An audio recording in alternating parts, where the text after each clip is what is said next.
Hello YouTube, it's me again. I hope you're all well. I hope everyone's staying safe from the COVID-19 situation. Today I wanted to do a video which I thought would be pretty interesting. So for those who are getting into the goth culture, there's a good chance that you'll find a lot of people who would recommend you to check out old bands from the 80s, such as the Batcave era, and even possibly some of the early 90s. So the most typical ones that people would tend to suggest are Sister Mercy, Bauhaus, Killing Joke, Susan the Banshees, blah blah blah. All those very iconic goth bands, they're very much the staple of gothic rock, and they're the ones that people always recommend you to go to, especially for the old school era of goth. But recently there has been a very noticeable change and revival in the goth scene and the darkwave scene.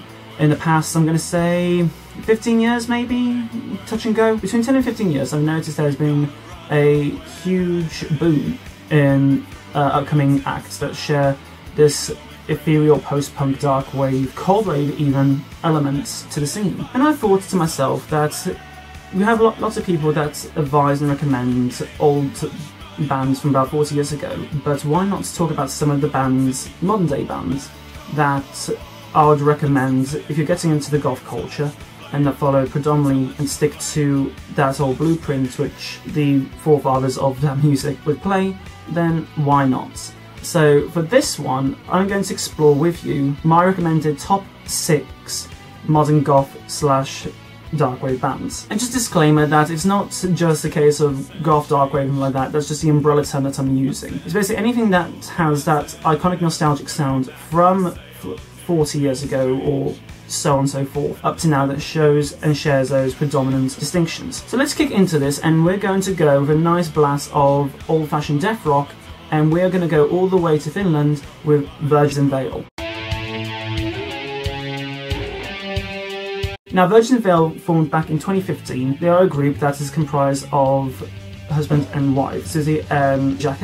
If you check out their stuff, they show a very predominant nostalgic death rock vibe to their sound. It's very clear from the guitar tone to the way how it's produced and mixed that it shares a lot of traits and shows lots of homage to the old sound of that era. Now, what I like about Virgin Veil is the fact that they are pretty recognisable.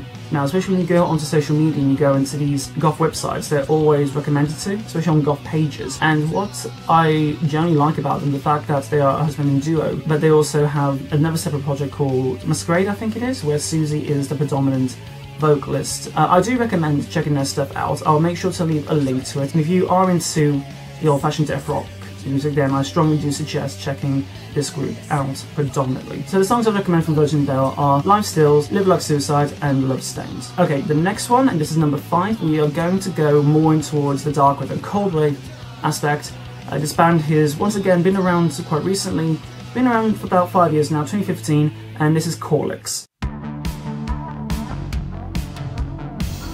Now, Corlix has been jumping around all over the place as far as their origins go. They lived in America, they lived in Berlin, and now they currently live in the UK as well. And once again, it is a duo band created by Caitlin Stokes and Brandon Ashley of The Dark. And what I like about Corlix's music is the fact that their first couple of albums had this very predominant Nine Inch Nails industrial sounding to it, but they were never afraid to mix around with their sounds and styles. Like the most recent album, Together Apart, it shows a very clear indication and very clear influence of post-punk. You can hear the post-punk elements in the bass, the way how it's mixed. There's a very predominant cold wave vibe about this band as well. You can hear this in songs such as Porcelain Skin, We See Red as well, and even if you want to go further back into the back catalogue when there's a bit more of the electronic sounding of it, then songs like Nightfall, I really recommend them, because the case of you don't really hear bands nowadays mixing an industrial sound with a post-punk slash 80s nostalgic vibe to it. Even with their guitar tunings, like post-punk you tend to find it in standard, but they are predominantly playing in drop A sharp, which is a very unusual sound, but it works so well for them. And I strongly recommend that you check them out as well. Okay, number 4, we are going to go with a band from America, and they formed about 2013, a little bit before the previous 2 mentioned, and this is Shadow Age. Now, Shadow Age I came across by accident. I saw a couple of my friends attend their shows on an Instagram feed, and I decided to check them out. And what I found about them is they have a beautiful ethereal sound to them. The use of guitar sounds is very shoegazy, it is very post-punky, the amount of delay and reverb just synonymizes their sound, and just the calm collectiveness of their music, I think it's absolutely a breath of fresh air. There's something about them which I think is just absolutely breathtaking. I can't recommend them more than enough. Their tones are beautiful, the way how you can hear the very clear elements and influences of shoegaze and post-punk and even goth, you can hear a lot of the Cure elements in them. And the songs I recommend from Shadow Age are DeVille and Celiac, I believe that's pronounced. Okay, number 3, we're going even further back to 2011, and this band I think has done a fantastic mixture of not only mixing ethereal shoegaze once again, but a very, very beautiful combination of goth and darkwave with synthwave, and that is Drab Majesty. Now, if my memory serves correctly, Drab Majesty is an American duo once again. There's a lot of duos in this list, but that just shows the creative outlet that two brilliant minds can make. The first song I heard from them, which was 39 by Design, strongly recommend. That is a standard song. If you're getting Drab Majesty or getting into that mixture of music, I strongly recommend it. Because one thing which I love about Drab Majesty's individuality is not only the aesthetics of them using all white, like white wigs, white face, like pure porcelain white with black shades and everything like that. Once again, very individual, very futuristic as well, which I quite like. But they seem to have this beautiful way of mixing nostalgic synth tones with this ethereal goth type of vocals. And this can be heard in songs like Cold Souls, Sequence, 39 by Design, as I mentioned again. Once again, it's very hard to differentiate a good Drab Majesty song and pick out a bad one. What I love about them is they project this type of sound so well in their mixing. Okay, now we are going to go a little bit away from the west side and we're going more towards the east side. So with this band, I've kind of noticed with this band and the number 1 pick I've chosen that even though that the west has kind of like predominated the sound and created the staple of what the gothic sound is, I was actually really surprised to find out how many amazing bands that incorporate the darkwave style and goth sound have took it to the next level, which are from east side of the world. And for this example, I'm going to go all the way to Belarus with Malta Dolma.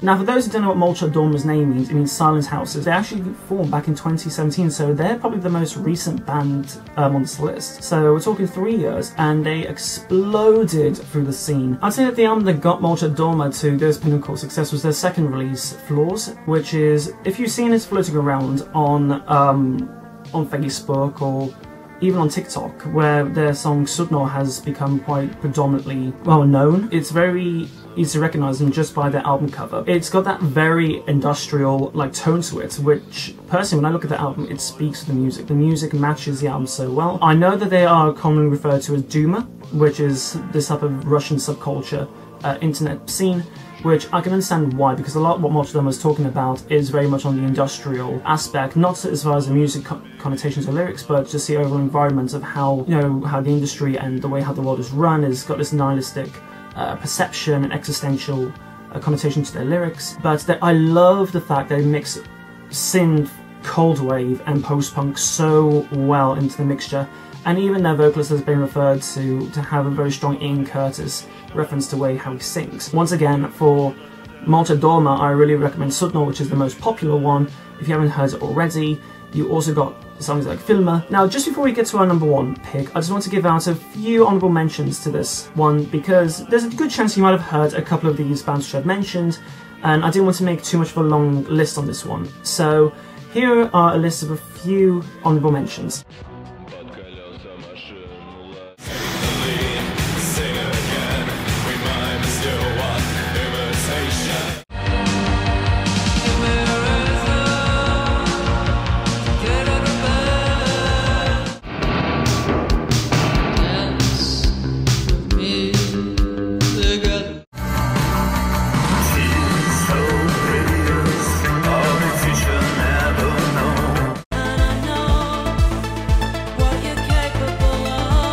And lastly, number 1, and I'll probably say that this is the most well known of the modern Darkwave bands, excluding number 2. We are going to go all the way, originally from Turkey, and I'm pretty sure they are now based in Greece, and we're going to go with She Passed Away.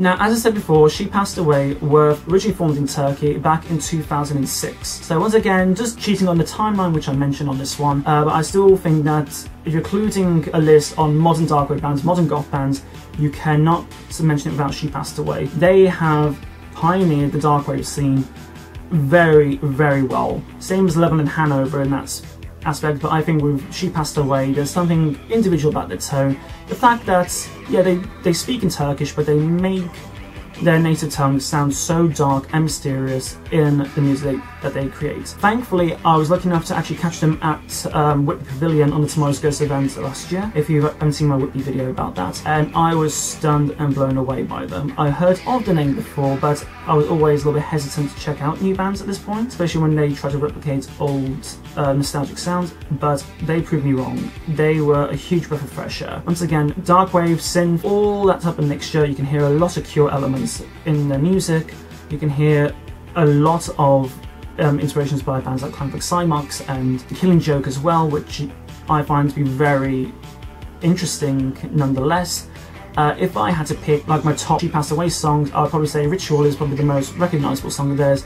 Sanary is another one, and lastly, I think I'm also going to have to go with Soyuk. If you ever get the chance to see She Passed Away, Malta Dolma, or any of these groups in the future, whether they're arriving in your town, or you're in the city, or even the country that you live in, I strongly do recommend seeing them, and especially if you're getting into the goth culture and you want to start off not exploring the old recommended iconic goth bands, but strongly recommend dibbling and exploring into modern Darkwave and modern goth bands such as these. Once again, these are just my personal picks. I'm pretty sure there are ones that I haven't mentioned, or ones that you disagree with, or ones that you have found which I have not mentioned. If so, then leave a comment on which ones that you know, and I'll be sure to give them a listen. Anyhow, I hope that you enjoyed this video, and I really hope that this video has helped those getting into the scene as well to explore and find some beautiful hidden treasures around us. Thank you very much, and I'll see you all very soon.